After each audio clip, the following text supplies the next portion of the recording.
সংখ্যালঘুদের উদ্দেশ্যে বার্তা দিলেন মুখ্যমন্ত্রী মমতা বন্দ্যোপাধ্যায়। আপনারা শান্ত থাকুন, বি কুল অ্যান্ড পিসফুল। এখানে আমি আছি, আপনারা শান্ত থাকুন।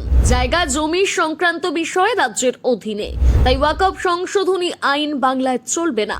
এখানে নয়, আপনারা আন্দোলন দিল্লিতে করুন। রাজ্যের অশান্ত আইন শৃঙ্খলা পরিস্থিতি নিয়ে ইমামদের সভায় দাঁড়িয়ে মুখ্যমন্ত্রী মমতা বন্দ্যোপাধ্যায় অশান্তি না ছড়ানোর আবেদন করেছেন।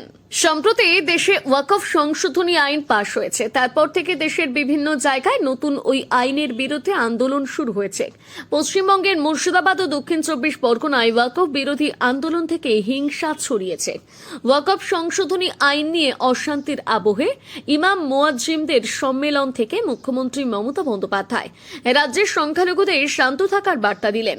তাদের আশ্বস্ত করে মুখ্যমন্ত্রী বলেন, এখানে আমি আছি, আপনারা শান্ত থাকুন। এখানে আন্দোলন করবেন না। ওয়াকফ সংশোধনী আইন কেন্দ্রের বিজেপি সরকার করেছে, তাই আন্দোলন করতে হলে দিল্লিতে গিয়ে করুন। নেতাজি ইন্ডোরে ইমাম মুয়াজ্জিমদের যোগ দিয়ে মুখ্যমন্ত্রী প্রথমেই বলেন, আমি আমন্ত্রিত হিসেবে অনুষ্ঠানে যোগ দিয়েছি। অর্থাৎ মুখ্যমন্ত্রী বোঝাতে চেয়েছেন সরকার ইমাম ও মুয়াজ্জিমদের ডাকেনি, বরং তাদের ডাকা সভায় মুখ্যমন্ত্রী গিয়েছেন। সভার মঞ্চে দাঁড়িয়ে ইমাম মুয়াজ্জিমদের উদ্দেশ্যে মুখ্যমন্ত্রী বলেন, আপনাদের কাছে হাত জোর করে বলছি, কেউ অশান্তি করতে চাইলে আপনারা নিয়ন্ত্রণ করুন, অশান্তি করতে দেবেন না। ধর্মীয় জায়গা থেকে আপনারা শান্তির আবেদন জানান। এটা শুধু আমার ব্যক্তিগত আবেদন নয়, আমার চেয়ারেরও আবেদন বলতে পারেন। উপস্থিত ইমাম মুয়াজ্জিমদের উদ্দেশ্যে মুখ্যমন্ত্রী আরো বলেন, বাংলায় আন্দোলন করলে হবে না, আন্দোলন করতে হবে দিল্লিতে যান, ট্রেনে যান, প্লেনে যান।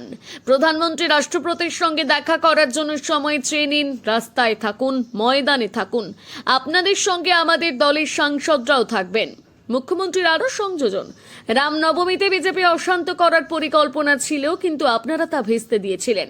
সংকটের সময় ঠান্ডা থাকুন, সংযত থাকুন। আপনারা উত্তেজিত হলে আপনারা হারবেন, শান্ত থাকলে জিতবেন। কেউ কেউ কর্ণাটক, উত্তরপ্রদেশ ও বিহারের ফেক ভিডিও ছড়িয়ে অশান্তি পাকানোর চেষ্টা করছে।